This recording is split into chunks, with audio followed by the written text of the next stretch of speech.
And what are we doing here and why are we here? It's a central question, and on this question, unfortunately, not only in Indian philosophies, but also in all the religious philosophies, there is a good deal of confusion. Actually, our main trouble for any seeker who really wants to know, what am I and what is my highest thing, why am I here on this earth, what am I doing? This is the central question of everyone. And when you study all this, you find so much of conflicting views and so much of confusion. If you look at the story of Adam and Eve, the first man, and Eve created out of rib of Adam, and then they fall because they eat the fruit of the tree of knowledge, and then the whole movement and all the children of Adam and Eve, we are all children of Adam and Eve, and we are here as it were under a sin which we have committed, original sin, and we are born in sin, and we are supposed to come out of it by the grace of Christ. I mean, this is one view.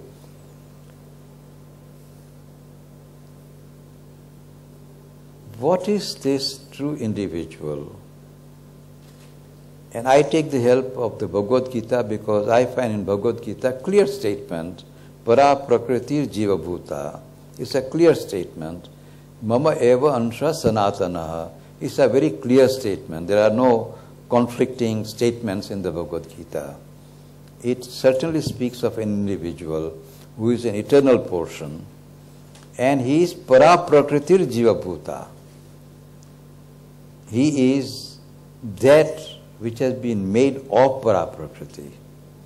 Jiva is made of Paraprakriti, and it is the eternal portion of the Supreme. Now that individual in its originality must be one with the Supreme, because being eternal portion of the Supreme must be one with it. It must be conscious, it must be in delight, it must be in the highest state of consciousness. In fact, in the Life Divine, there is a chapter Sri Aurobindo has written, The Divine Soul. The title of the chapter is called The Divine Soul. And in that chapter, Sri Aurobindo describes how the soul, in its original condition, is in its supramental existence. Because the first manifestation is Ritam Cha Satyam, the supramental manifestation. The ignorance comes later on, according to Agamashra mantra. So, in the eternal condition of the supramental consciousness, how the individual would be, that is described in that chapter of Sri Aurobindo. Now, if the individual, that is, we are all Amritasya Putraha, we are all children of immortality, and we are all there, as it were, in the immortal plane. If now we find ourselves on the earth, something must have happened to us so that we came down here. So the theory that we are originally all the time tied up with karma, I find it difficult personally to accept. Doesn't seem to me to be acceptable. If the soul is in its nature conscious, suddenly finds itself into bondage, and we are always in bondage, I find it difficult. And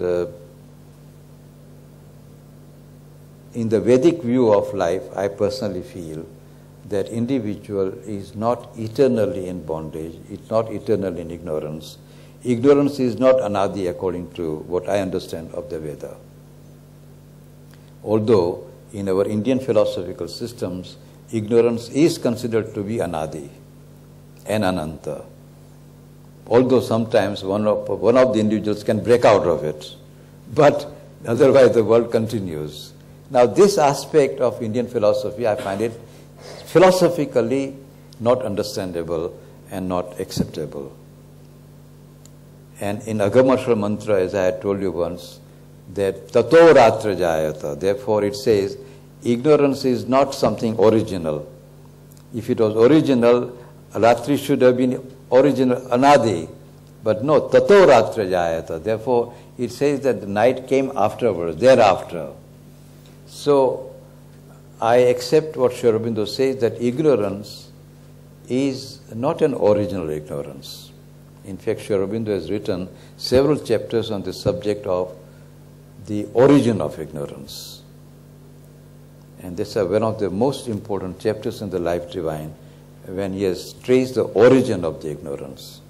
When exactly ignorance arises, and where is it? Where is the root of it? Where is the beginning of it, and therefore how it can be ended? Because it has an origin, it can be ended, and that is why Sri Aurobindo says you can come out of the ignorance. And then the question is, who is ignorant? In Indian philosophies, this who is ignorant, who is bound, there is a lot of confusion. And that is why I feel very, very difficult to expound this philosophy. According to Jainism, the soul is conscious. Yet it is found itself all the time in bondage. If it is conscious, how does it find itself in the state of bondage? And I have asked many Jain philosophers, please explain to me how that conscious soul became bound by karma. And I don't find any answer to this question. Similarly, in Advaita philosophy, it says avidya is eternal, anadi. And somehow you are there and eternally you are there, but you can come out of it. If eternally ignorance is always there, and if ignorance is always going to be there, how can I come out of it? It's a pure question which I have got, and I don't get the answer to it. Then it says, no, actually speaking, you are not even in ignorance, because ignorance is illusion, and your being in ignorance is also an illusion, and actually speaking, none is bound, none seeks liberation, none is liberated, because you are always in liberation. Now, these statements philosophically I find to be quite difficult for me to understand. Now, in Sri Aurobindo, however, I find that Sri Aurobindo explains the origin of ignorance in the gradual diminution of consciousness. Sri Aurobindo says that consciousness has infinite powers, various kinds of powers. And one of the powers of consciousness is self-limitation. Consciousness is a power of concentration. And concentration means some kind of fixing upon a point of limited point on which you can concentrate. This is one of the powers of consciousness. Just as the power of diffusion, wideness is also a power of it. To concentrate also is a power of consciousness, and even in ordinary life we can see this power at work. I can concentrate, I can widen, I can again concentrate. The consciousness becomes creative, consciousness becomes multiplying in many ways. Even in ordinary consciousness, this is the nature. So if it is said that there is original consciousness which has a capacity of self-concentration, it is understandable. And Sri Aurobindo traces the origin of ignorance into this process of self-limitation of consciousness. Now, in that self-limitation of consciousness, there is a field which is created, which is a field of ignorance. And the soul which comes down from above and participates with Agni to remove the darkness and to remove this limitation, he enters into it. So, it is a self-chosen bondage. It is not as if he is bound. It's a self-chosen, it's a willed bondage. We all have agreed, as it were, to come down on the earth for this task of removing darkness on the earth. That is our real purpose for which we are here. And when we remove the darkness, what happens thereafter? the physical is manifested out of darkness, what happens to the physical then? And what are we to do with this physical consciousness? And our task, therefore, is basically this, removal of consciousness and dealing with the products of consciousness, body, life and mind. And what are we to do with them?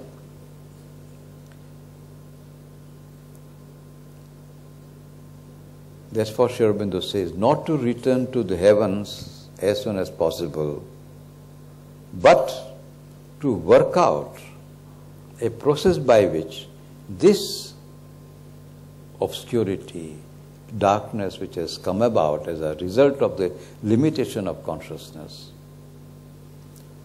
to remove that and to bring light, to uncover the, not to bring, but uncover the light.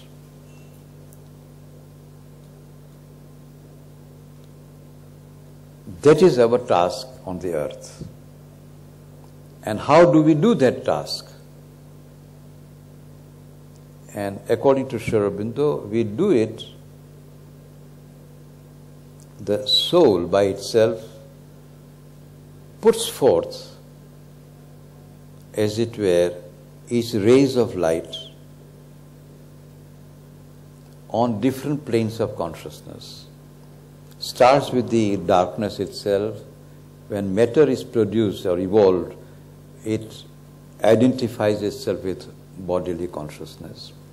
When it evolves into life, prana, identifies itself with prana consciousness. When mind is manifested, it identifies itself with mental consciousness. And that is where we have reached. And that is why at our present stage we have got our own true individual being, which Sri Aurobindo calls Chaitya Purusha. But this Chaitya Purusha is supported by the Annamaya Purusha, Pranamaya Purusha, Manomaya Purusha. And it is through these Purushas that we are able to deal with the body, life and mind. And the psychic Purusha, this psychic being, the true individual in us, is working on matter, life and mind, or body, life and mind, through the help of these Purushas. And gradually they are also individualized and universalized. Body is attempted to be individualized and universalized. Life is also individualized, universalized, and so is mind. But it is easier to universalize mind by pure individuality earlier. To attain that immortality to the body is the most difficult task.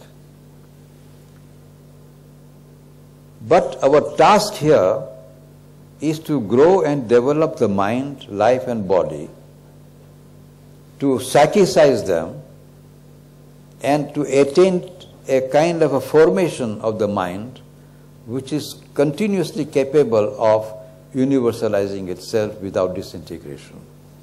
To create our life being of such a nature which can continuously go on developing and universalizing itself and individualizing itself. That is the immortality of the life. And similarly, body also can be done.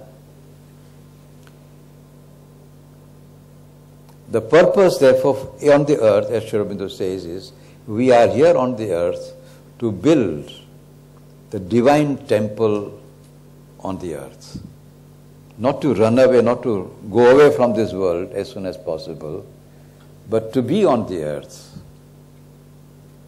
And even when we get our own realization of the psychic being as immortal, even when we realize the Supreme as immortal, the knowledge that we gain from there, that knowledge is poured into our working with the world.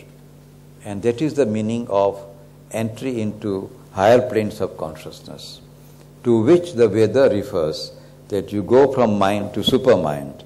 And according to Sri Aurobindo, until the supermind is brought down on the earth, the body cannot be immortalized. And according to Sri Aurobindo, the Vedic yoga is a testimony that supramental consciousness was also brought down by the Vedic rishis right up to the physical consciousness. In rare cases, although it may be few cases,